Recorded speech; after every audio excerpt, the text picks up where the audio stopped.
Broadcasting from the beautiful Hill Country in Texas, this is OneRadioNetwork.com. And a very pleasant good morning to you. It's a few minutes after 10 o'clock Central Time. This is Patrick Timpone on OneRadioNetwork.com. You may be watching on a video replay on BitChute or wherever else they hang out. So welcome regardless. If you are listening this morning on the 2nd of November, you can call in live 888-663-6386 or email a question for a guest, which is Fred Dashevsky in the Real World of Money. And that happens every first Wednesday of the month. 888-663-6386. Email Patrick, OneRadioNetwork.com. After we speak with Fred for a while, we're going to come back after about a 5-minute break and talk about some stuff, mainly our main subject of takes a long time to get young. We talk about your health, your well-being, and the spiritual aspects of life and how we're going to survive and thrive during this great something that's going on. We're not sure what it is, but something. Fred Dashevsky is the owner-operator of U.S. Coin Capital. You see his little thing here that we tell you about during the week. He buys and sells gold coins for a living, and Fred is the partner that he teamed up with Andrew Goss, our money guy, many, many years ago. Before I met him, I met Andrew, I think around 93, so 30 years ago, and learned a lot from him. And we did weekly shows, and Andy wrote a couple of books, and Andy's work is really the premise of the research for my screenplay called The Real World of Money, and that we are rewriting, and we're going to sell someday. One note with Fred and as Andy, they started this early on with their company that they never did get involved with the idea of, hey, the sky is falling, buy gold. That thing, the kind of stuff you hear on the radio or on late night TV when you're watching Humphrey Bogart movies. I can almost imagine the people selling gold and silver on cable and what they tell you and why you have to get it now, otherwise you're going to die and the world's going to come to an end. So Fred is here. He's now, since Andrew Goss left us 3 years ago or so, or I don't even know how long it's been, he has rebooted his company. It's called U.S. Coin Capital. Good morning, Fred. Good morning. Happy to be with you. Nice to be with you, sir. And you and Andrew kind of came up with that early on, that you weren't going to do the fear thing and the world's going to crash and the dollar's going to crash, so buy gold, right? The problem is we never believe that. And I know that a lot of people in our industry have used that for a very long time. I mean, as long as I've been in this industry, at least every other year, somebody has come out with a pretense for the world coming to an end. This year was particularly heavy in a lot of these predictions for September, which is now past, October, which is now past. And as I was speaking to people in early August, they were saying that a lot of these, internet web people were saying something that dramatic is going to happen in September and something that's going to happen in October. And we're not just talking about a market correction. We were talking about, the dollar was going to implode. There was going to be this great global reset. The world was going to come to an effective economic end. We would have natural disasters to the point where, there would be food shortages and riots on the streets. And I said to those people in August, I'll tell you what, we'll speak November 1st. And I assure you of two things. One, we'll all be here. And two, the world will still be spinning. And here we are. It's November 2nd. I'm feeling pretty good. How are you, Patrick? I'm doing great. There is some pretty weird things going on with diesel fuel and the food supply. You've been following that? I mean, yes, shortages suddenly with diesel, which is interesting because it was always promoted as the cheaper alternative to gasoline and more plentiful, and now suddenly that's become an issue. Yeah. And of course, all trucks and trains and boats, and it's all diesel. So the food thing could get interesting next year if this is true. But these days, Fred, you don't know who to believe or what to believe, and people just make so much stuff up. Yeah, and listen, I don't want to dismiss the nature of the issues. And No, again, I I'd know. like to be clear about this, that, I do understand what raises the concerns of a lot of these people.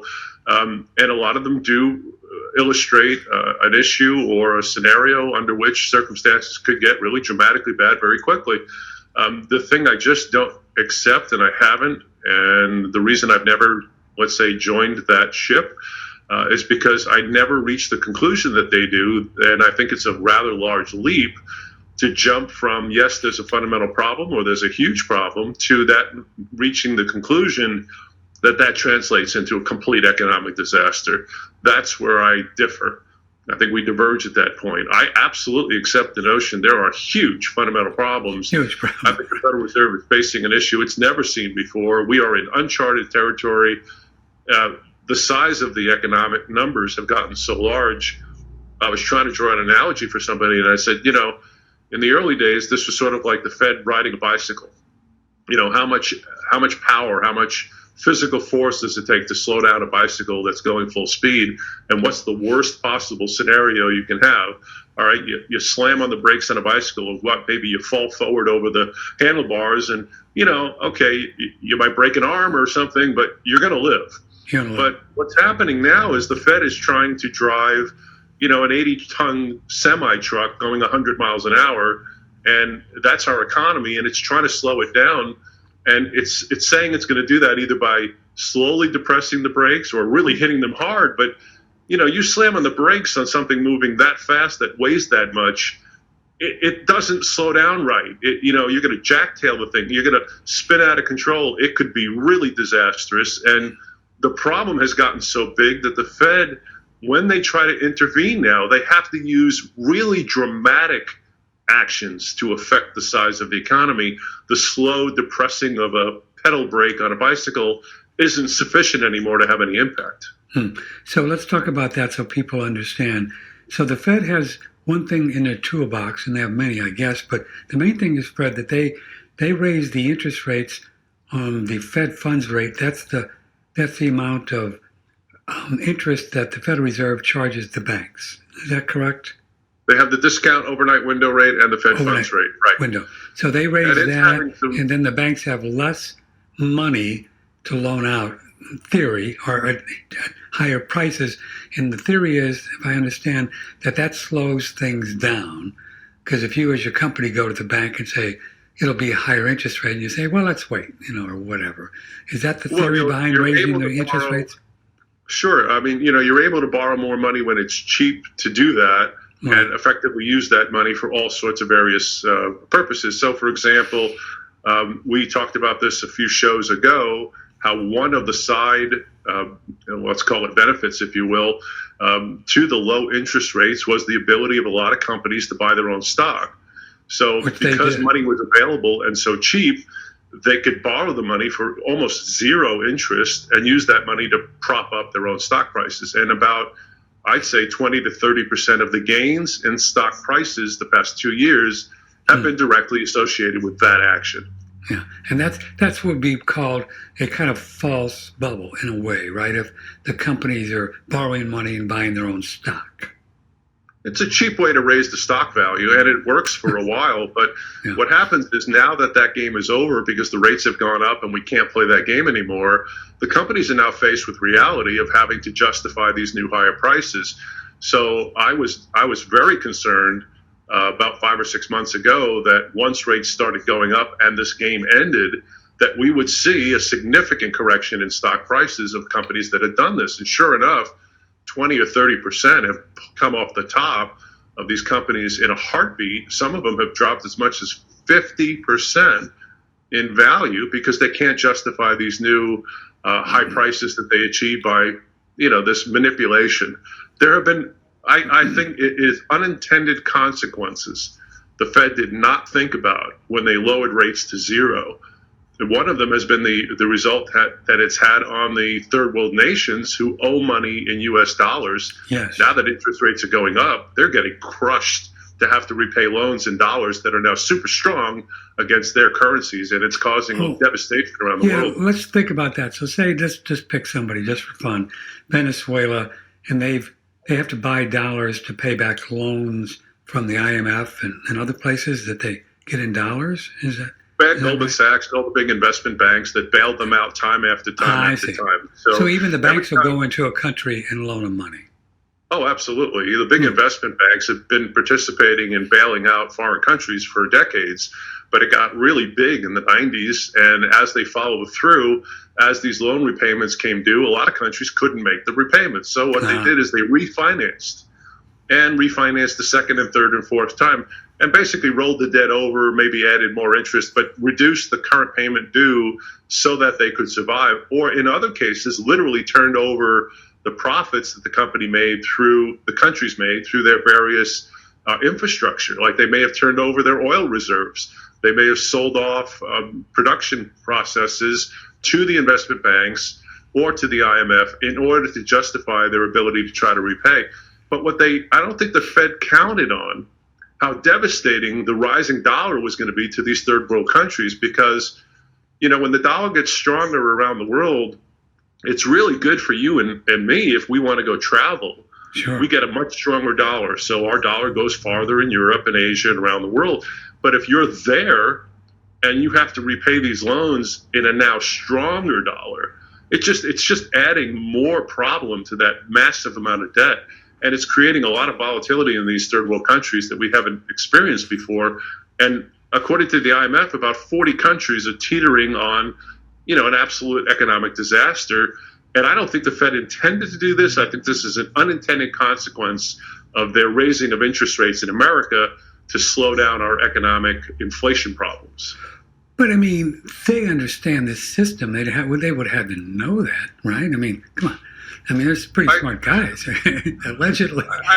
I think their concern was focused on the U.S. and not the after effect of what would happen, the cascading, domino effect. I think they focused on the fundamental domestic problem, which is inflation is running out of control in America, and we have to fight that. How do we fight that? We raise interest rates to slow the economy down. The problem I'm finding, though, is that they may have some success, and they are successfully slowing economic activity, but they're not necessarily slowing down the price increases. Right. And that's a new problem. So yeah, that's what I want to talk about now. So we have, you go in the store and everything is more, especially meat. I eat a lot of, wow, I mean, it's crazy what they're charging. So explain to us how the dollar can be so strong when we have all these issues. Yeah, it seems a little counterintuitive. It does. It's weird, right? That's weird. Relatively speaking, the dollar is not stronger domestically. Our dollar has gotten weakened by the inflation and the because it takes more to buy more stuff, to buy stuff. Absolutely. We've had a much weaker dollar for you and I in terms of the real reality of what we get when we spend money. Right. Everything that we do costs more. Labor costs more. If you go to an auto body shop, if you go to a consumer product store, no matter what you're doing, your dollar is not going as far as it used to. It costs you more to do everything. If you've had any work done on your home, any repair work done, any kind of infrastructure work, whatever it is you're trying to do. And think about this on a national scale. This is true across the board for the country, everything we're trying to do. But as individuals, we are certainly experiencing it from everything from supermarket prices right down to, the small labor that we have to all use. So as consumers, the dollar is very weak, but it looks strong to everybody else around the world, right? Because the rest of the world, as weird as it may seem, in relative terms, is far worse off than we are. Oh, okay. So, for example, the Eurozone is experiencing a solid 10% inflation, annual 10% inflation rate right now. 10%. Now, we are experiencing, according to the Federal Reserve, about 8.5%. Again, they'll discount that here and there, but the numbers in Europe are worse. And the European economy is not moving forward because the consumers there are not spending as rapidly as they are here domestically. People are still spending money in the United States. Yeah. They know that they're paying more, but it hasn't stopped them from spending money. They want stuff. They want stuff. They want to keep buying stuff. They need the repairs on their homes or whatever's going on. All these things still have to happen. Yeah. So we're spending money, which means our economy is moving along. There's a lot of flow of cash going through the economy. That's not happening in Europe. It's almost stagflation there now. And it's even worse in Asia, where they're in a lockdown because they've had another outbreak and things have slowed down, for example, in China, the second largest economy on earth, to the point where they slow down. All those companies in America that sell products to China are getting less product sales because China has slowed down. Europe has slowed down. So all these worldwide companies that sell not only domestically but sell around the world are seeing a massive slowdown in their ability to sell products when entire countries are slowing their economies to a stall. So what happens is if you're an investor outside the U.S. and you're looking at your own country and saying, well, we have high inflation, but the interest payments we get from our government is too low, where else can we put our money? And we look around the world and, we look under this sheet and under that sheet and try to find something. Is there some safe haven out there? And then we look at the United States and say, well, okay, I could buy a 10-year note from the government that pays 4%. It's not negative, it's 4%. It's still less than the inflation rate, but it is a positive yielding return. And it seems safer than leaving the money in Europe, Asia, or one of these third world countries where they're going the wrong way. They're going negative. So by default, the money pours into the U.S. And what happens? The dollar begins to look really strong against these world currencies. So let me see, when it pours in, the dollar gets stronger. Well, why would it get stronger if there's more dollars out there? Well, they're buying goods and services of the U.S. They're buying treasuries. They're buying stuff. And they're buying United States products. So they're buying things that pay interest here in the U.S. So domestically, we're getting an increase in demand for U.S. bonds and treasuries, bank yields, anything that can produce any kind of positive return. It looks better to a foreign investor than keeping the money in their own country. So by default, we've used the analogy that the U.S. dollar is the cleanest dirty shirt in the laundry. Right. That is basically the case. It's getting dirtier and dirtier, but relative to the other shirts in the laundry, it's still the better option. And only by that default has the dollar gotten stronger. By the way, maybe I go out on a limb here a little bit. I think the dollar rally that we've seen is coming to an end. Yeah, I think we may have already peaked, but I do believe that I think we saw 115 on that dollar index at one point. Now, what is it, 111? Let me check. 111 now. Today. It's not going to go straight down. It never does. But I think if we look in the next 6 months back at today, I think we're going to come and see that we were pretty peaked at the dollar's relative strength. I think that's coming to an end, which means that gold is going to get much more expensive again going forward in dollar terms. Because when the dollar goes down, the index, traditionally gold and silver spot prices go up. Right. Exactly. And that's the reason that gold and silver have dipped in the past 4 or 5 months was on the back of this dollar strengthening. And again, it's not that anything has changed. It's that gold has gotten cheaper in dollar terms. Now, if you're in Europe, it's gotten much more expensive to buy gold in euros or Chinese yuan. Oh, that's right, because they're going down. Yeah, they're going down.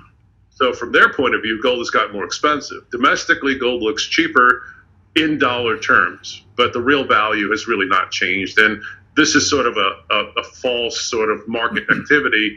It has created an option for people to be able to buy gold a little cheaper than normal. And a lot of people have been taking advantage of it this last few months, which I think has been a very smart play because I do believe this is coming to an end. So the Gov says it's about 8%. There's a lot of people out there, including Shadow Stats, John Williams, pretty smart guy, more like 12 to 15. I would suspect he's more correct, but I don't know. Yeah, we know that the government uses a lot of manipulation, to cook those books. They had to pay out these COLAs this month, and I know that they didn't like that. Cost of living increases. They hold back on writing those additional checks to people that get government benefits. They're supposed to adjust these benefits based on inflation. So, if millions and millions of Americans get government benefits and the inflation rate goes up, all those people need to get more money from the government. That adds to the government's deficit problem. So the government has a vested interest to try to make people believe that the inflation is lower than it really is so that it doesn't have to give as much in these cost of living increases so that it can curtail the expense. But reality, I think, is sort of catching up to them, and they've been forced to pay out more. So government checks that went out this month have shown a good stiff increase. Well, I think it was 2%. Oh, is it already started already? I thought the big increase goes in January, no? I think they started the first increases, and I think the checks will go out. Probably, you're right. I think it'll be December or January when people start seeing those. But the government has basically acknowledged it's making that change, and it's already adjusting to these newer numbers. Here, speaking of spin, here's a tweet from the White House this morning. You like this guy.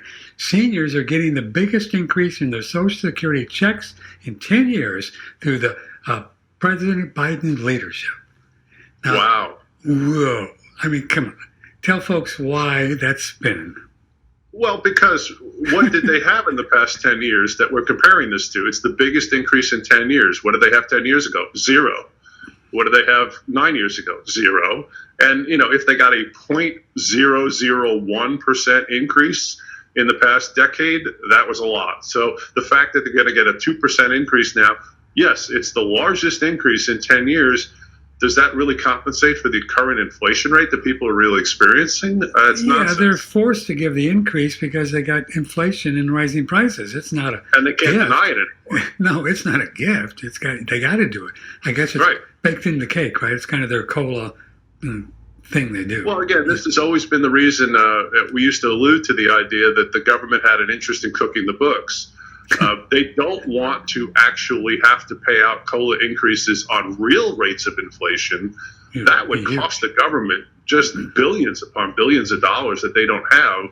So they constantly are trying to squish down those inflation numbers and hide it any way they can through whatever manipulation they have to come up with so that, the retired people get their minimal little cost increases, but it keeps the government expense down. And then they can go out and tout, oh, this is the biggest increase you've seen in a decade. Well, okay.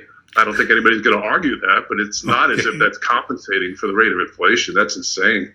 And Andrew taught us, as you know, years ago, that there's no real assets in the trust fund. It's just IOUs. So all of the Social Security payments coming out of taxes, 1040s, they did that unified budget, back in '65 with Johnson. And I think it's about close to $400 billion a year now, just right out of 1040s. It's right up there, man. Wow. And it's getting worse because of the aging of America. We now have a contrary environment that didn't exist in even the late 90s and early 2000s. At one point in America, we had 5 or 6 employees contributing to Social Security for every one person that was taking money out. 5 to 1. And by the late 90s, we were almost even, and now we've crossed the line. We now have more people withdrawing from Social Security than are contributing. And a lot of people predicted that the moment that happened, that Social Security would implode. I suggested at that point that the government would simply print their way out of that problem, and that's exactly what they've been doing ever since. They just borrow the money to do the stuff, right? They borrow the money. One way or the other. They make those checks good, and they send the checks out. I don't think they'll default on those. But where's the money coming from? And if we're printing our way out of all these huge economic problems, and again, I'm going to go back to what I said earlier, the size of the problem has changed. It is significant now because the debt the government is carrying represents more than the entire output of the nation's GDP. And again, that's an unsustainable environment. You can't continue to spend more money than every dollar the country produces. And it doesn't leave you anything for any other purpose. And the government has a lot of other purposes. So printing their way out of the problem for Social Security and the 170 other pension account funds that the government's responsible for has become the default position. This is detrimental to the average American because if the government continues to print money for each economic problem that persists, these dollars that we're spending are perpetually going to get weaker.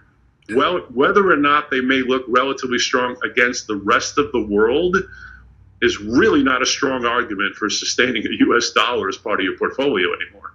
Right. So here we are, whatever the interest rate is, let's call it 10 for fun, split the difference between the real geeks and the gov.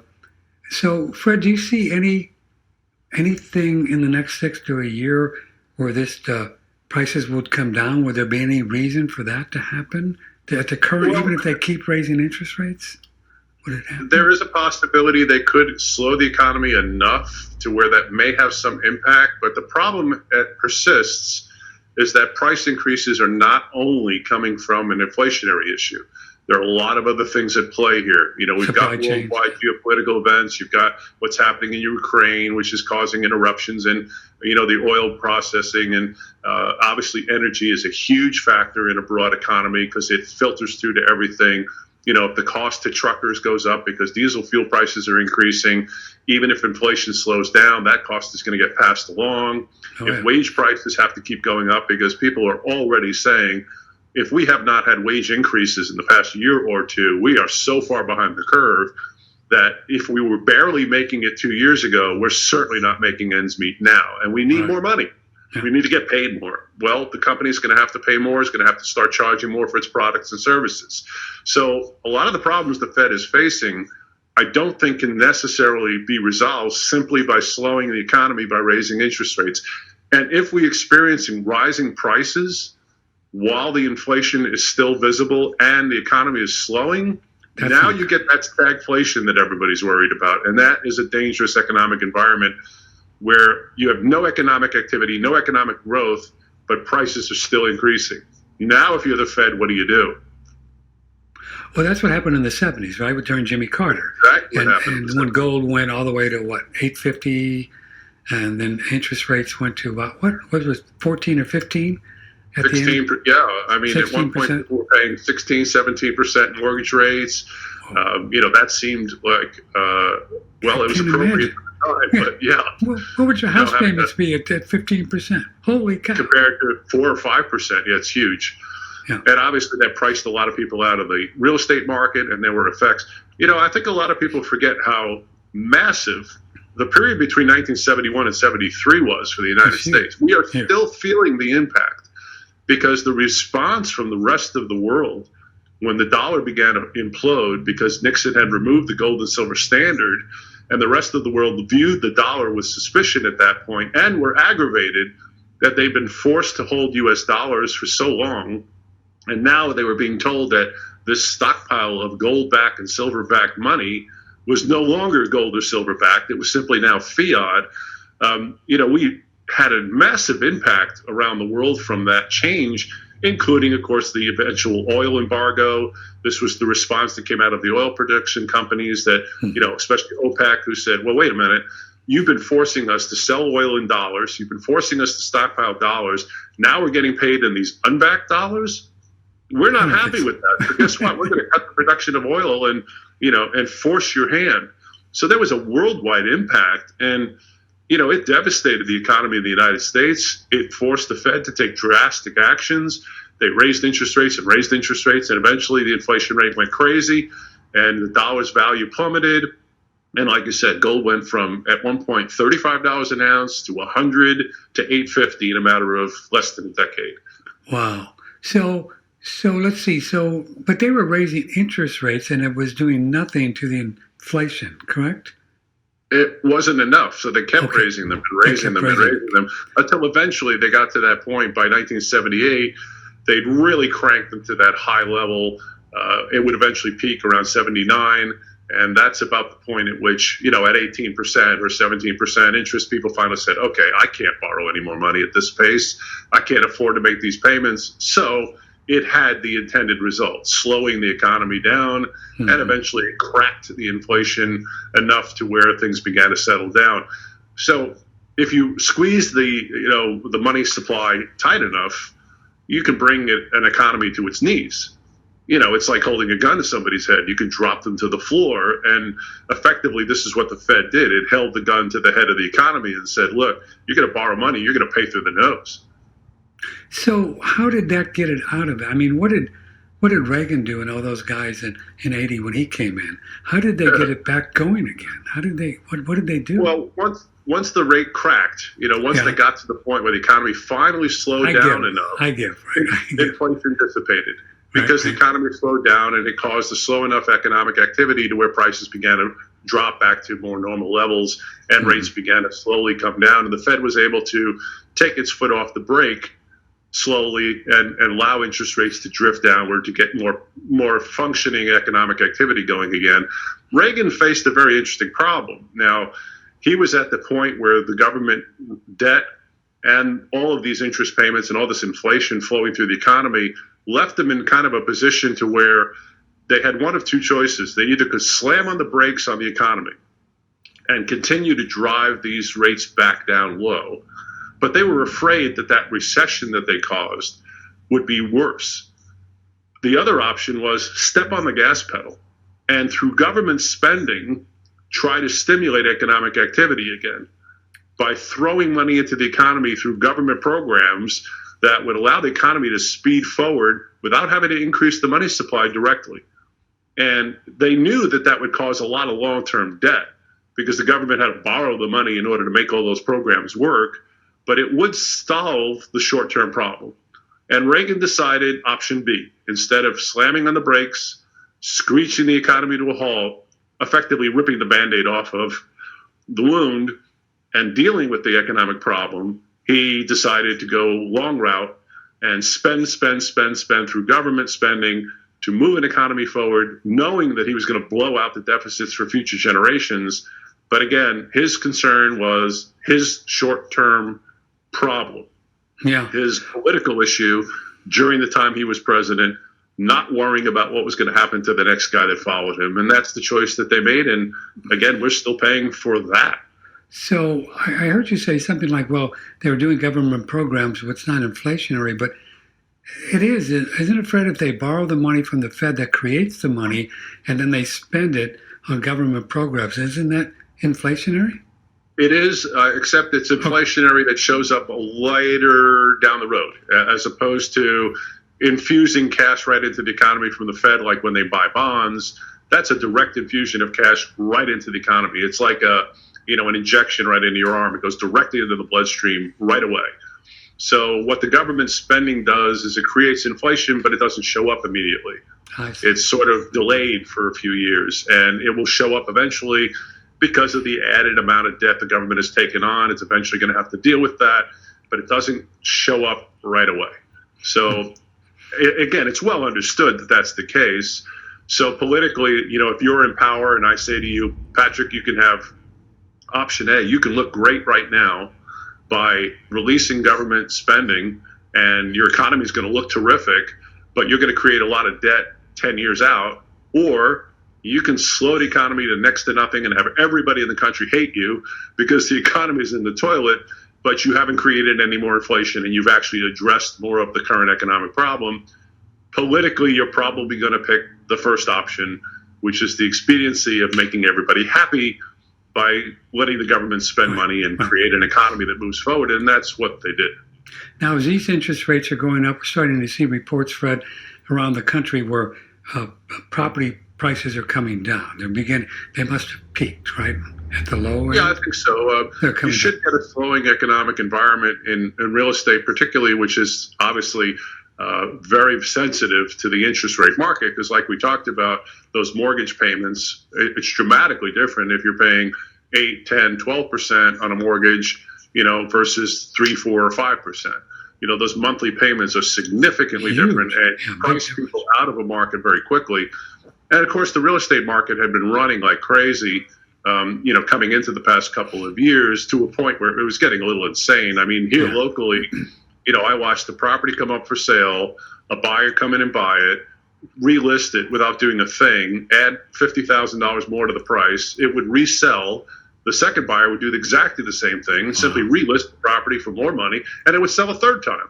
And when a market starts doing that, you're at a peak. It's unsustainable. So the real estate market was due for, a little bit of breath, a little bit of breathing room to let off a little steam. And that was appropriate. And that has definitely begun to happen around here.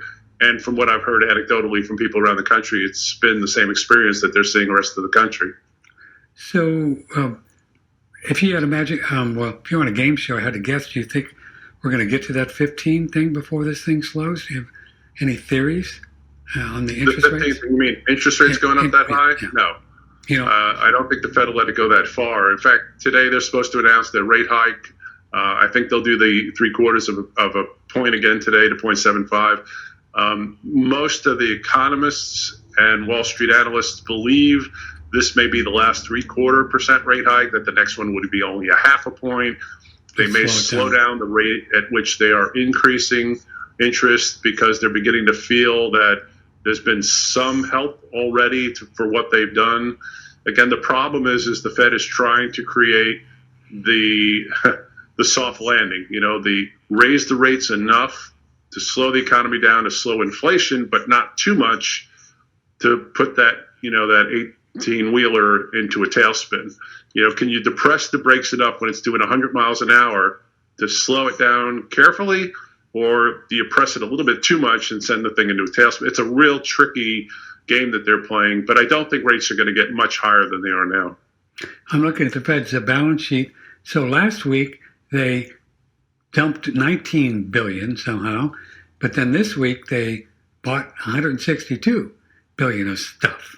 So so they're just buying what they need to buy, right? If people need to sell it, they'll buy it, I guess. Well, they have no choice but to continue to sell bonds because the government has to raise money, and that's how they do that.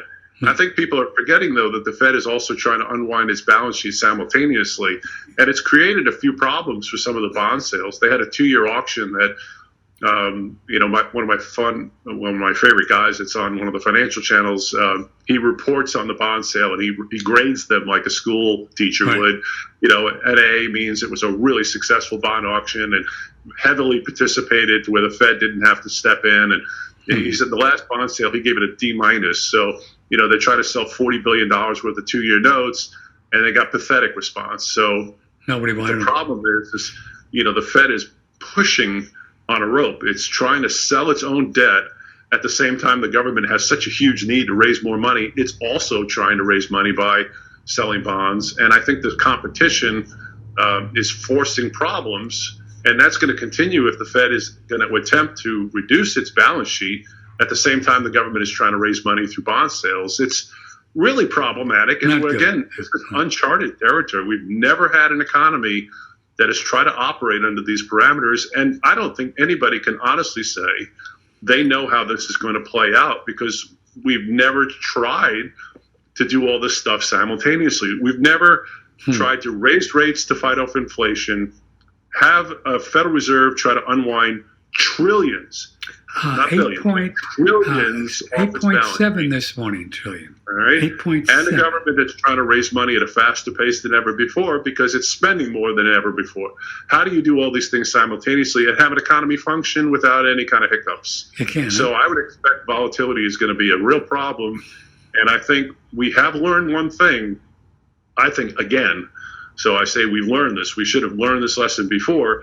Those people that have been diversifying their wealth are doing much better than those that didn't do that ahead of time. Those people that stuck with the stock market and had all of their retirement accounts, people have been getting their accounting reports the past 2 or 3 quarters and have not been happy, as they get account reports that show they're down 8%, another 8%, another 10%, another 12%. Their retirement accounts are dissipating, quarter after quarter. So those people that added like physical gold and silver or diversified their wealth, they're far better off than the people who stuck with only the equities, the paper investments. And I think going forward, it's becoming much more important for people to have a diversified portfolio. It's the best you can do so that no matter what might happen in the future, we at least are covered by having more than one asset class. So even if you don't make a lot with buying something and then trying to sell 3 years later, which you don't recommend, you're not losing money with gold and silver, right?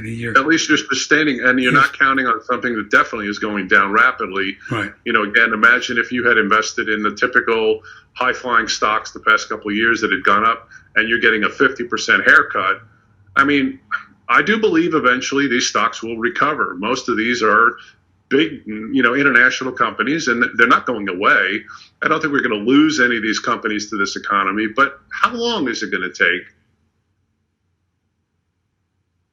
I lost your audio. A company that drops 50% in its stock value, is it going to be 3 years? Is it going to be 10 years? And what about the people that are retired that don't have a 10 or 15 year time frame? I mean, look, if you're 30 years old and you just lost 30 or 40% of the value of your retirement account, you've got time.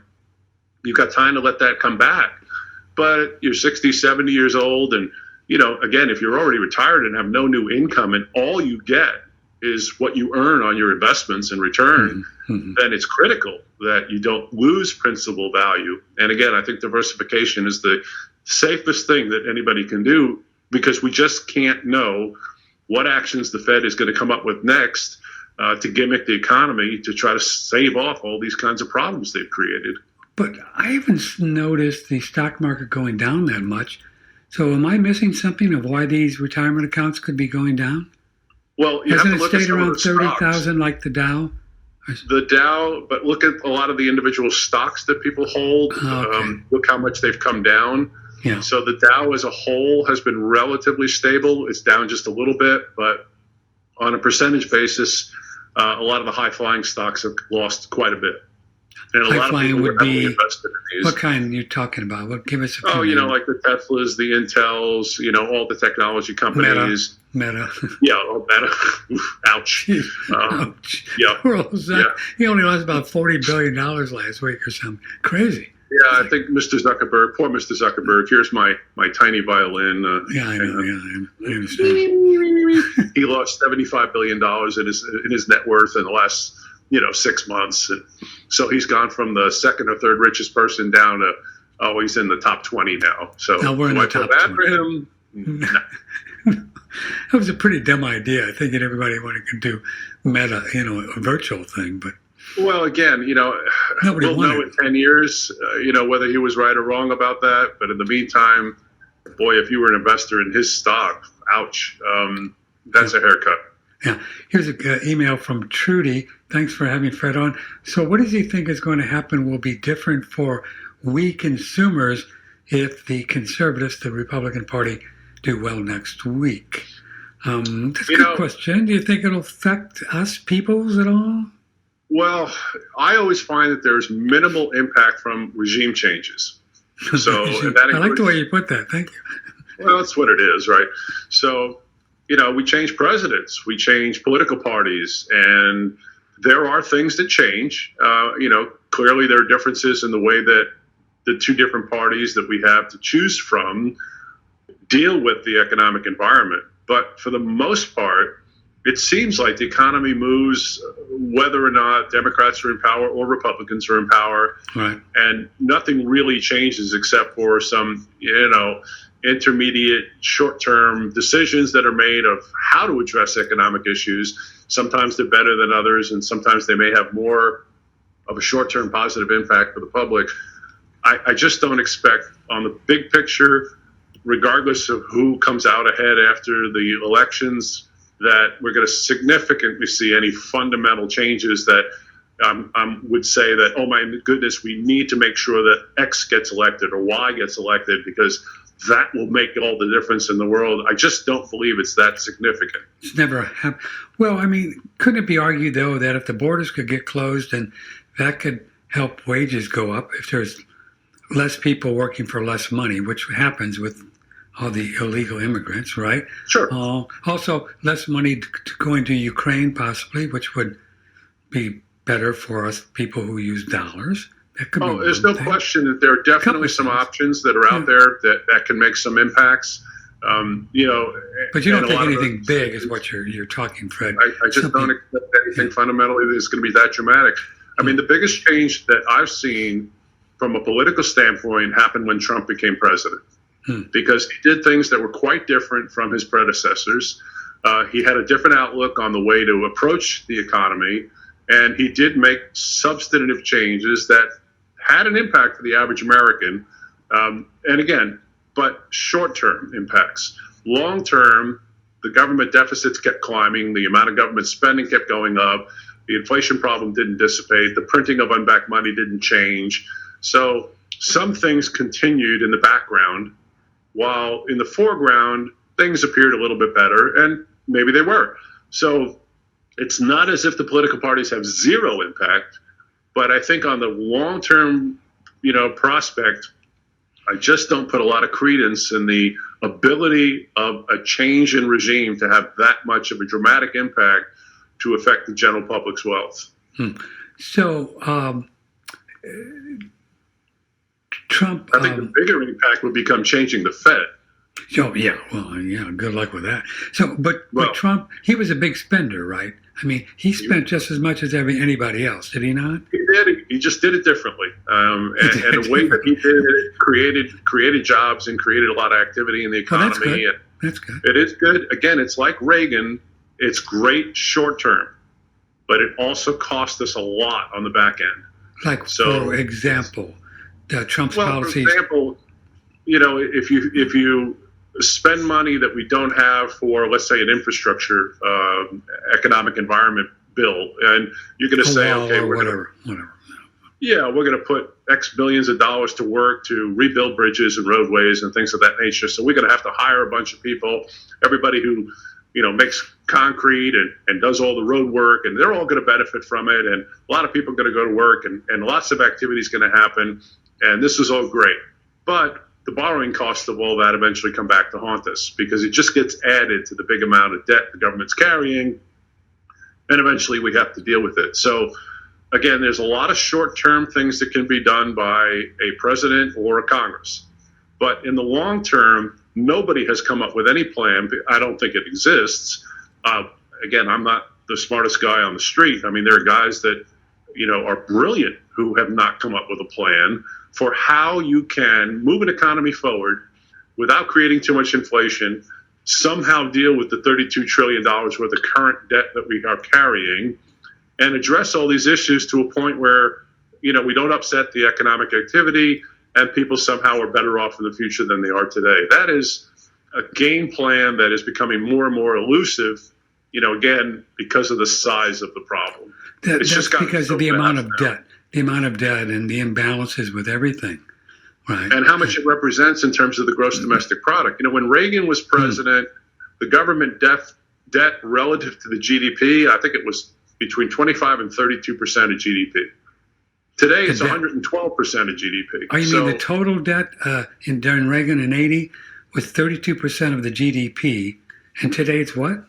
It's 110 or 112%. So we're spending more money, on an annual basis than the country's producing. That is unsustainable. That's the equivalent of you earning, $100,000 a year and spending $110,000 a year on expenses. It doesn't leave you any room for savings or anything else. And you're spending all your money to pay your bills. You have no room for anything else that comes up. Yeah. What if you have a health hazard problem? A financial issue, you need to loan money to a family member, something goes wrong with your home that you suddenly need to do some massive renovation. You don't have the money if you're spending every dollar to finance your current debt.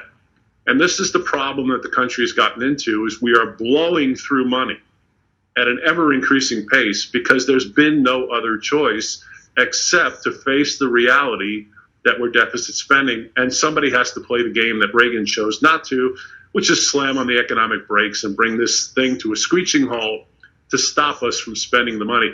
But then you end up with a massive recession or stagflation, and no one's going to like that. Politically, it is political suicide.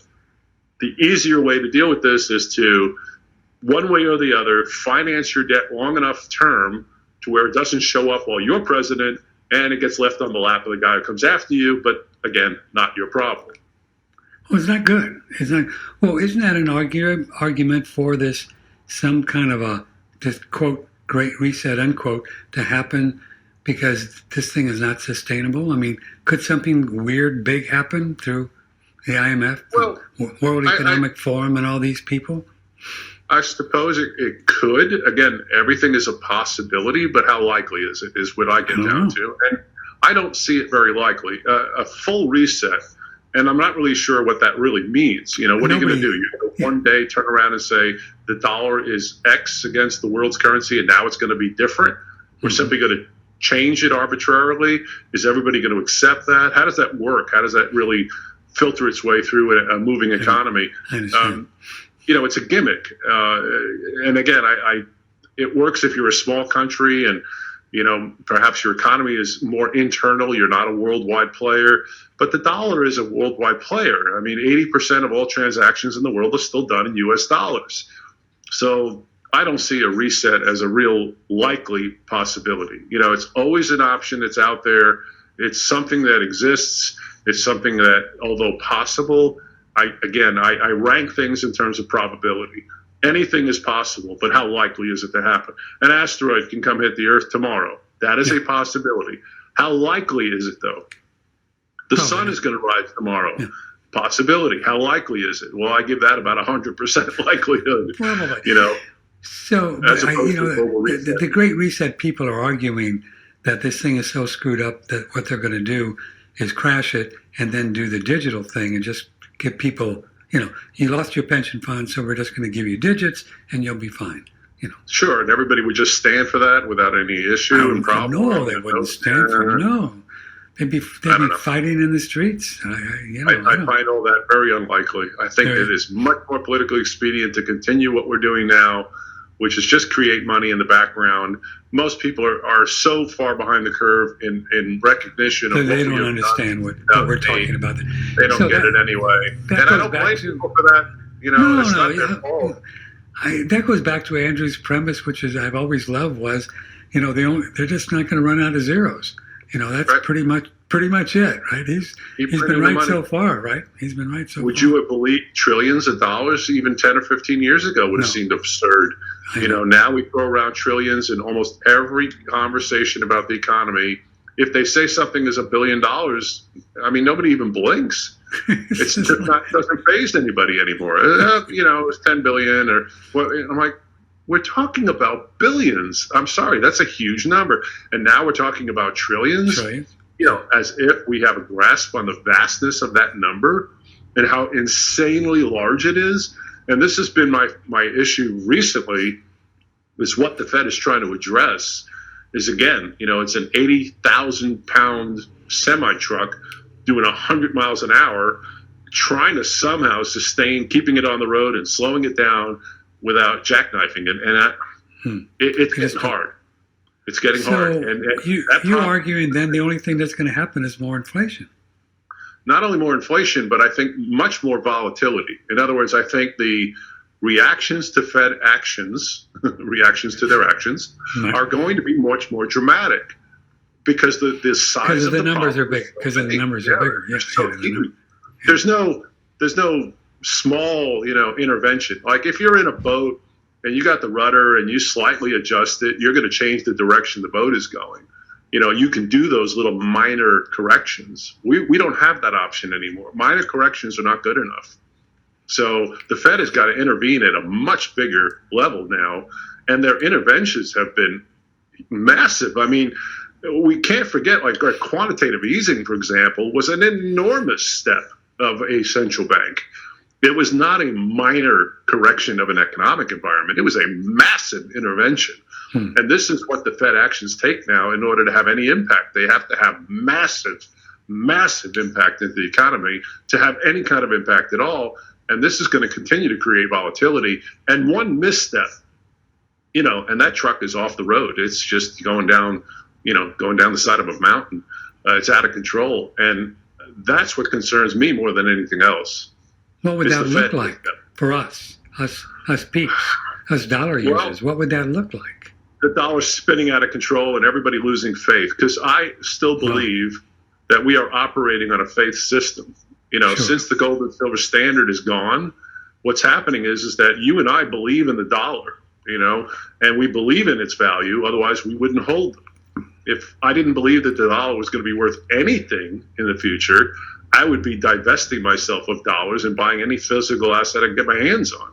Right. As long as the faith persists, we can keep the game going. But what if that faith is cracked? What if the confidence of the general public is diminished to where they just no longer feel safe holding dollars? They're going to look for another way to hold their value. And if foreign currencies are off the table, because they're already coming to us as a last resort, where do we go? Where do Americans go? So I look at gold and silver as the only thing left standing in the end. It's a real physical asset that cannot be diminished through inflation. So it stands as real money, and it's the reason it provides so much wealth protection for the public.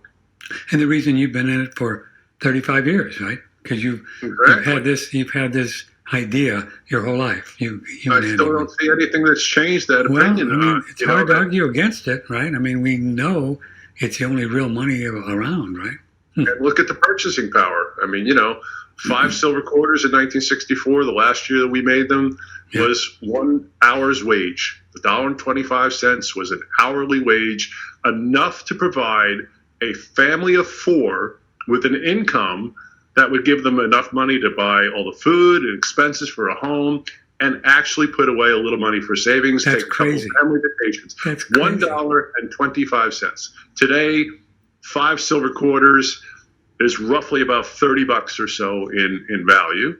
So the purchasing power of 5 silver quarters at $30 an hour today would be a wage that would sustain a family of 4, not in great shape, but it would certainly take care of most people's expenses and bills to where they could survive. That's real money. So the value and purchasing power real money.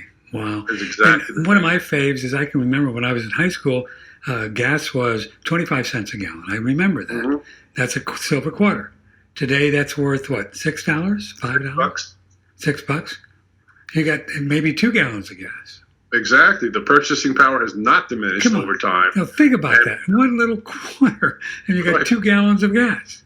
Right. I remember scrambling change out of the back seat of my car enough to get gas to go to the beach. I needed, if I could come up with 75 cents, I could get enough gas to get to the beach and back. Obviously things have changed and the cost of things have gone up, relatively speaking. But this is the point, is what changes is the value of paper money. And it's subject to dramatic change when it has no backing to it. And this is an unfortunate circumstance of, I look back and I think about how did the public in the early 70s allow this to occur? What were they thinking? Why did they not en masse march on Washington and absolutely argue that this is, completely wrong and this is, detrimental to, we could say the same thing about what's happening now. How is the public standing here accepting the notion that the Fed is printing money and using quantitative easing and quantitative tightening and constantly intervening falsely into the economy? They're constantly manipulating the real economic environment in order to keep it sustainable under circumstances of massive government spending and printing of unbacked money. It's just insane. And yet we accept the notion. And we talk about what might happen if it backfires and the idea that we're going to move to digital currencies or that, the economy's. This is the conversation in 2022. It's quite bizarre. I can only just don't understand. They just don't understand. I mean, they're just not. I don't know. I think it's we're a very small. complicated game. We're not supposed to have to worry about this stuff. It's a very complicated game. We're not supposed to have to worry about. You have your issues. You have your family. You have your job. You have your career. You have things you should be focused on. You should not have to worry that you earn money and that because you've saved it in the wrong form, that the value has been altered without your knowledge. Or without your ability to affect that change. You're subject to the change without any possibility of interfering in its relative value for your future. That's wrong. That is not appropriate for a country to run an economy based upon environments that change the public wealth without their ability to effectively do anything about it.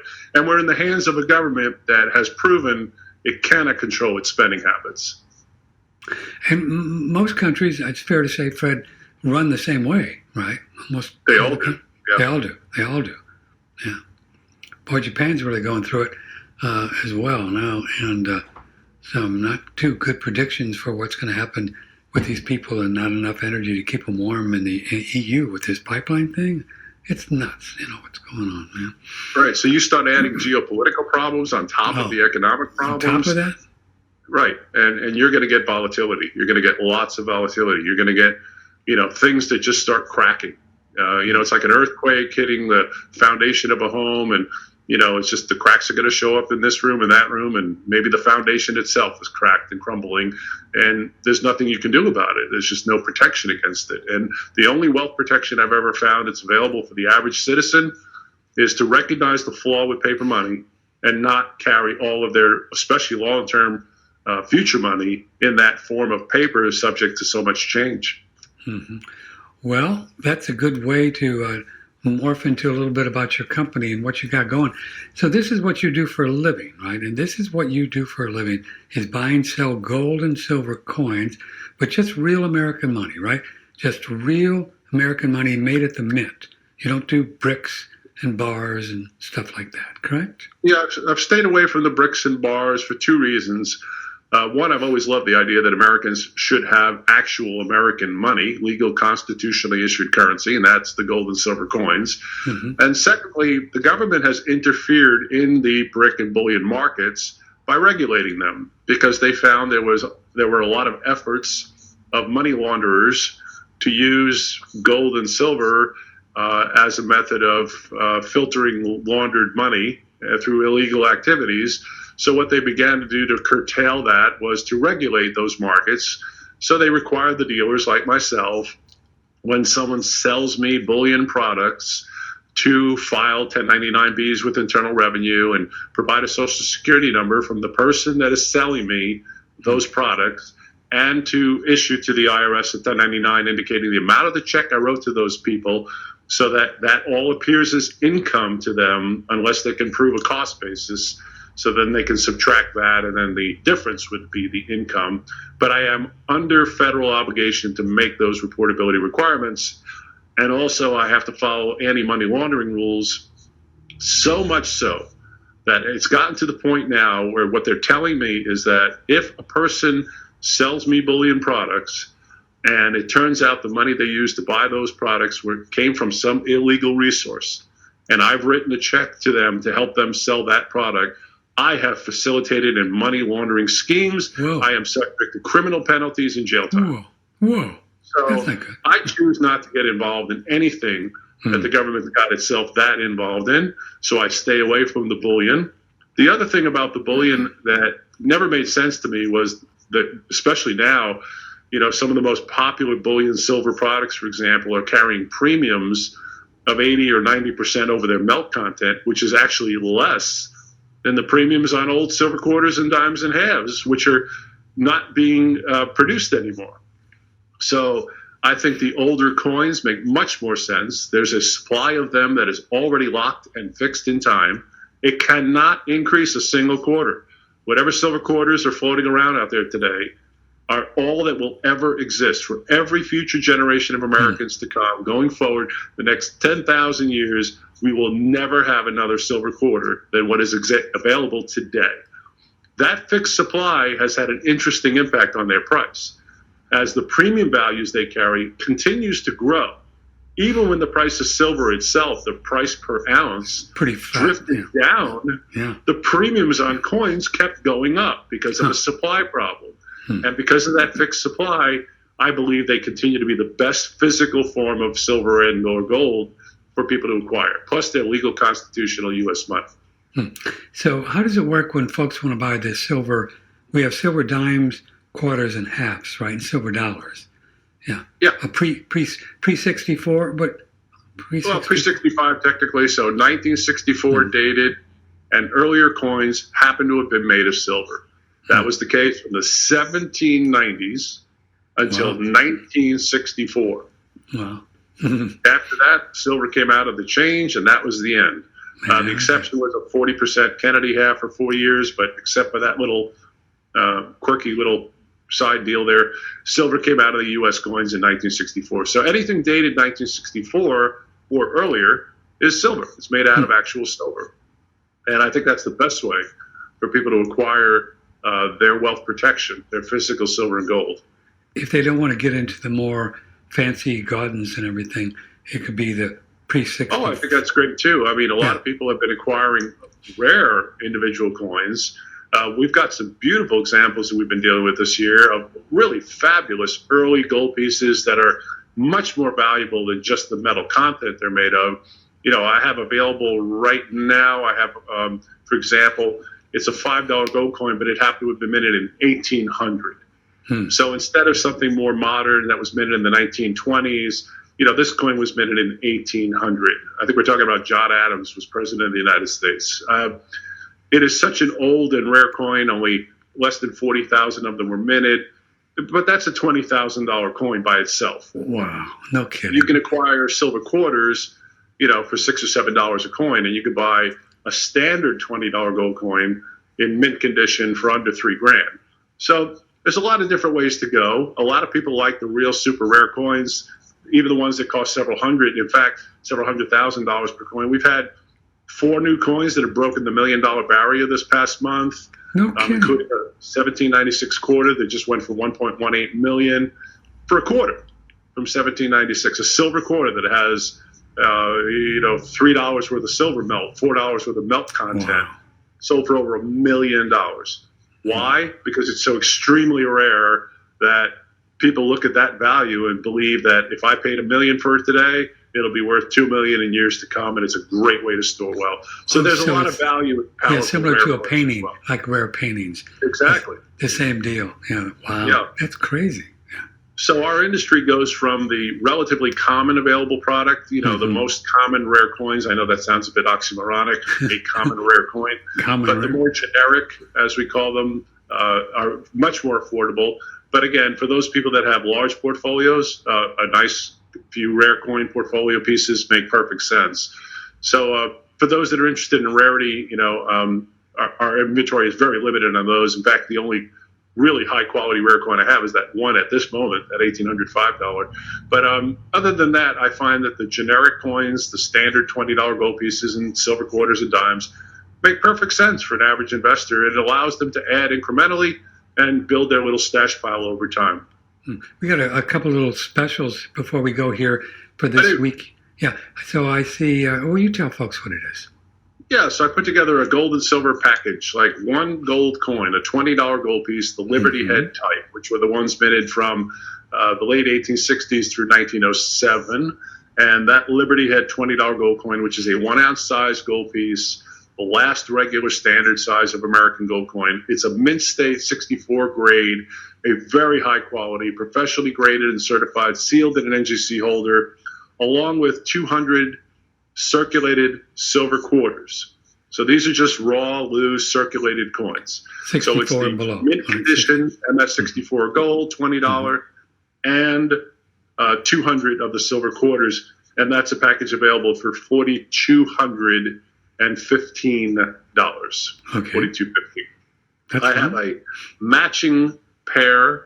It's the other $20 gold coin. It's known as a St. Gaudens. Everything effectively the same on the two types of 20s in terms of weight and things of that nature. The difference is in design and when they were produced. So the St. Gaudens was the more recent. They started in 1907, ending in 1933. And the example I pulled is an MS65. It's actually a grade higher, but because it's slightly more recent, it's actually a little bit less expensive. Along with that, I put together 100 silver dollars that are about 100 years old. Wow. Each one of them is a mint state 64 grade. Each one of these coins is individually sealed in the sonically sealed NGC tamper-proof holders. That package is the St. Gaudens in MS65, the 100 Morgans in MS64, and together at $4,100. And you can do the whole deal for $83 if you want them both. $8,300. Anybody wants them both, I'll discount that a little bit. Somebody calls me, I'll make the best deal I can for them on the pair. Some people have bought multiples of these. Somebody bought 5 of one and 2 of the other, that kind of thing. You can interchange, mix them, whatever you want to do there. It's perfectly fine. But give us a call at 800-878-2646, and we'll be happy to help you. I think these are a great way for people to add incrementally to their physical wealth positions, which I strongly encourage people to do in this current economic environment. We get this question a lot, and let's deal with it before we go, the idea of having gold and silver in your retirement accounts. It's usually the same answer, right? Kind of, sort of, maybe, yes. Well, here's the thing. Most of the retirement accounts that are able to have any form of gold and silver are limited to one product, and that is the Gold Eagles or American Silver Eagles. It's the only product the government will allow retirement accounts to have, but the investor cannot take delivery. They have to be stored by a third party. So that means if you have, let's say, an IRA account and you want to own gold and silver within that IRA, you actually have to move your IRA account to a facility that also can store physical American gold coins for you in the Gold Eagles or Silver Eagles. So it is something people can do. By default, I've always said I think any form of gold and silver has got to be better than paper money. Sure. But the retirement accounts, unfortunately, don't allow any of the pre-33 gold or pre-64 silver. They lock you into dealing with the bullion products because, again, the government regulates those, and these are retirement accounts, and you can't have physical possession. Yeah. So it's a little complicated. The possibility does exist for those people. A lot of people have done this. I don't sell the bullion products, so I cannot facilitate for those that are looking to do that. A lot of people ask me about that every week, and unfortunately, it's just not what we do. Gotcha, so for those that want possession, I can provide possession, but it will be in the pre-33 gold and the pre-65 silver coins. Gotcha. I think somebody's calling. Good morning. Who's this? Hello? No, that was nobody. Somebody's just called to check in. Well, what fun. Here we are. November 2020. We have made it through November. We have made it, that's right. And we haven't crashed. And unlike a lot of people's opinions that the world was coming to an end last month or the month before, obviously it has not. And again, I've cautioned people. I cannot tell you, Patrick, I have turned down more money this year than any time in my career from speculators who said, they want to take $500,000 and buy gold and silver because by next month they think the price of silver is going to $200 an ounce. I refuse to take those deals. Wow. I've told those people I will not do those transactions under that pretense because I don't believe it's going to happen, and I think they're simply going to be disappointed, and that makes no sense to me. If you're not putting gold and silver coins away for 5 years or longer, don't bother. There's no short-term profit to be made here overnight. And speculating on some sort of economic short-term disaster is not a smart way for people to invest. Good for you. I'm proud of you for doing that. But just big picture, I've had somebody that have asked about, I know, somebody said, I want to give you $500,000. But somebody called the other day with the idea that, say, gold is X amount, right? And then 10 years from now, gold is X amount, and you sell it at a big profit. But then they were arguing that the profit is only going to buy the same amount of goods that you could have bought 10 years ago, so you don't make money. Is that true? That's not true. It's really, I get the point. It's actually not really correct. I mean, we talked about that, for example, like that silver quarter from 1964, the most commonly available, circulated coin you can get, still buys more than it did 50 years ago. Okay, so, with the gasoline, right? And yeah, of course. You're getting twice as much as you used to right? So, although technically, if you're simply going to look at the math and say, if gold goes up 20% and the inflation was, 20% for the same period of time. In theory, right. You ended up about even. Yeah, that could be true. But the point is had you not done that and left the money in paper, you would have lost 20%. Lost 20%. You're farther ahead. And this is the point I'm trying to make. This is about wealth protection and diversification. It's just to provide us with a balance.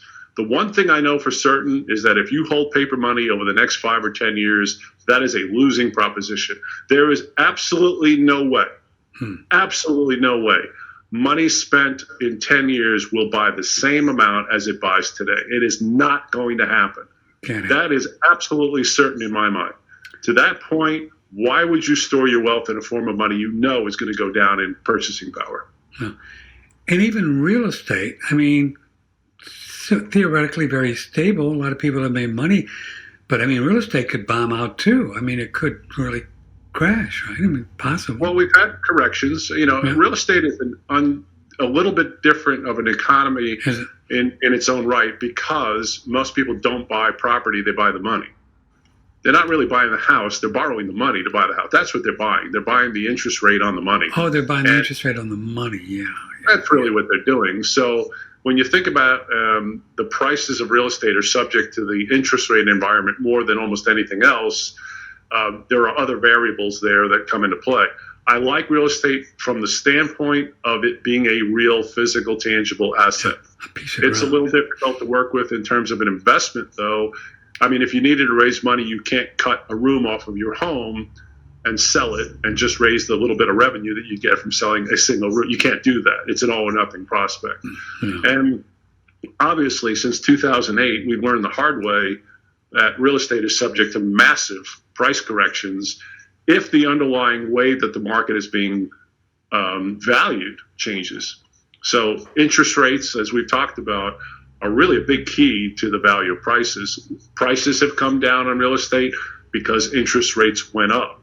The house didn't change, right? The same house is the same house as it was 6 months ago without any improvements. Why does the price change?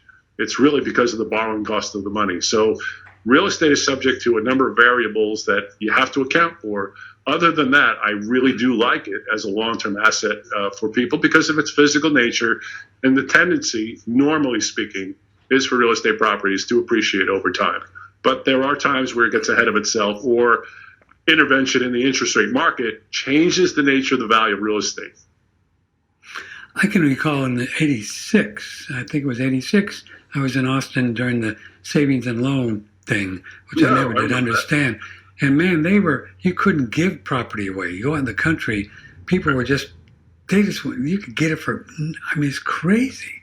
Sure. And again, that happens from time to time in that market because of other variables.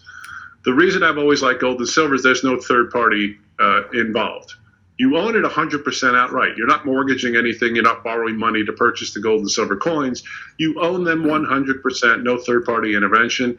Nobody intervenes in its market value. It's the pure nature of the market that adds for its corrections and for its current market prices. So I like that in that it's a similar prospect to, let's say somebody had a real estate portfolio, and that means you own a few condos or a few homes or some land, but in all cases, you own it 100% outright.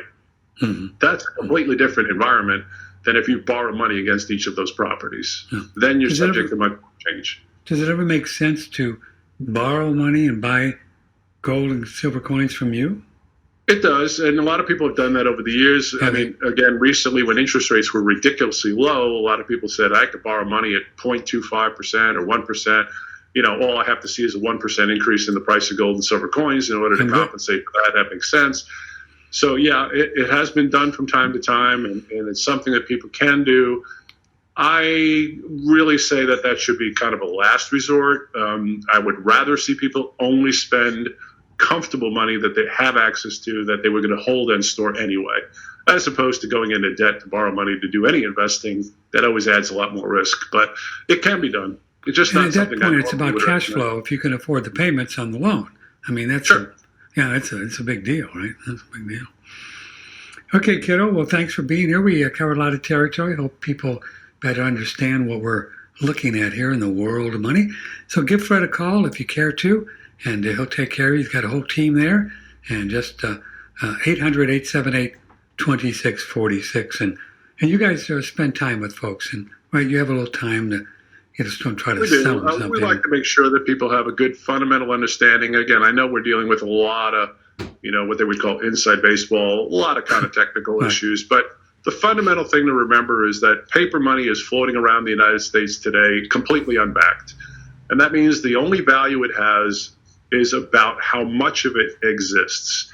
And if we keep increasing its supply more than the economy is growing, we are devaluing that money, and that affects the wealth of the average American. And again, all I'm suggesting is don't put all your money in any one area, including gold and silver. I do not recommend people have all their money in gold and silver either. It's about diversification. Mm-hmm. But for protection, please, people, do yourself a favor. Have at least some portion of your long-term money not tied to paper.